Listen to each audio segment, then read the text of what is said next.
اب تو حال یہ ہے توتلی توتلی زبان سے اگر بچہ گانے گاتا ہے ماں کو اچھا لگتا ہے، توتلی زبان سے ہیروں کے نام لیتا ہے ماں کو اچھا لگتا ہے۔ اے میری بہن، تیرا بیٹا ناچنے کے لیے زمین پر نہیں آیا، تیرا بیٹا گانے کے لیے زمین پر نہیں آیا۔ اپنی اولاد کو اپنے لیے جہنم مت بناؤ، اپنی اولاد کو اپنے لیے جہنم قدا مت بناؤ، اپنی اولاد کو اپنے لیے باقیات صالحات میں سے بناؤ، جنت میں جانے کا ذریعہ بناؤ۔ اے خاتون جنت کی کنیزوں، اگر بچے گانا گنگناتے ہیں، بڑوں سے سن کر گنگناتے ہیں، کسی سے سن کر گنگناتے ہیں، بچوں پر گھر کے ماحول کا بڑا اثر پڑتا ہے۔ پہلی بات یہ عرض کروں، ماں باپ بچوں کے سامنے کبھی لڑائی نہ کریں، اس لیے کہ بچے احساس کمتری کا شکار ہوتے ہیں۔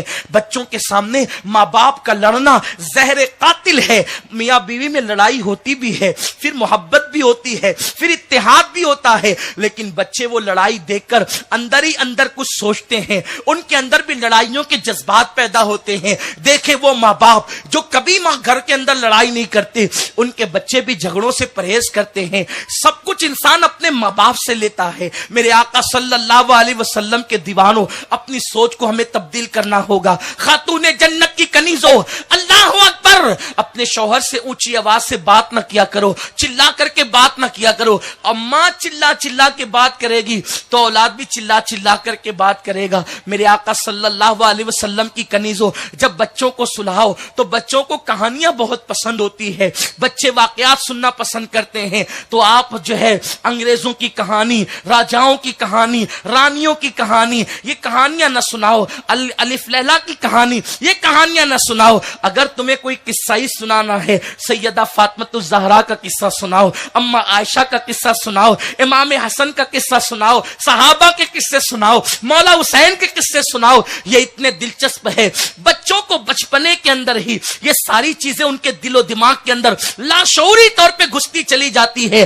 بچے اس کورے کاغذ کا نام ہے، آپ جو لکھ دو گے ہمیشہ لکھا رہے گا۔ بچے اس صاف دل ہستی کا نام ہے، آپ نے جو ڈال دیا وہ ہمیشہ ڈلا رہے گا، اس لیے کہ برتن میں پہلی مرتبہ جو ڈالا جائے اسے پھر جو ہے وہ آپ بدل نہیں سکتے، اور جو برتن ایک مرتبہ بھر جاتا ہے اسے دوبارہ بھرا نہیں جا سکتا۔ اے خاتون جنت کی کنیزوں، اپنے بچوں کو جہاد کی داستان سناؤ، صحابہ کا وہ اسلام کے لیے مرنا، جانے قربان کرنا، وہ قربانیاں دینا، وہ مصطفیٰ جان رحمت پہ فدا ہونا، حضور کے پسینے کو اپنے چہرے پہ ملنا، حضور کے وضو کے قطرات کو اپنے سینے پہ لگانا، حضور کے منہ مبارک کو دھو کر کے پینا، حضور کی نالین کو اپنے سینے سے لگا کر کے بیٹھنا، مولا حسین کا اپنے گھر کا بچہ میدان کربلا میں قربان کر دینا۔ اپنے بچوں کو اتنا پلا دو اس لیے کہ ماں سے سن کر کے بچہ کبھی شک نہیں کرتا۔ مولوی سے سن کر کے شک کر سکتا ہے، پیر سے سن کر کے شک کر سکتا ہے، استاد سے سن کر کے شک کر سکتا ہے۔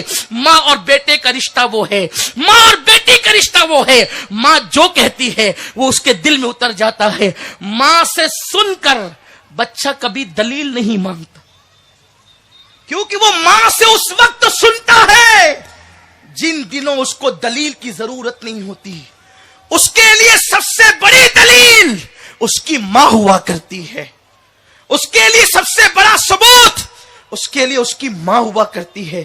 دیکھ لو جن گھروں کے اندر ماؤں نے غوث الاعظم دستگیر کی محبت بچپن میں پیدا، ہم غوث پاک کے عشاق کسی کی تقریر سن کر نہیں ہوئے، ہمارے گھروں کا ماحول، ہمیں اہل بیت کی محبت کسی کی تقریر سن کر نہیں ملی، ہمارے گھروں کا ماحول۔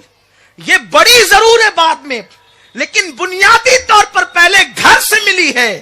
اپنے گھروں میں وہ ماحول پیدا کرو کہ یہ الہاد اور بے دینی کی گندگی تمہاری اولاد کو کبھی اچک نہ سکے، اور پہلے ہی دن اپنی اولاد کے دل میں محبت رسول پیدا کرو، عشق مصطفیٰ پیدا کرو۔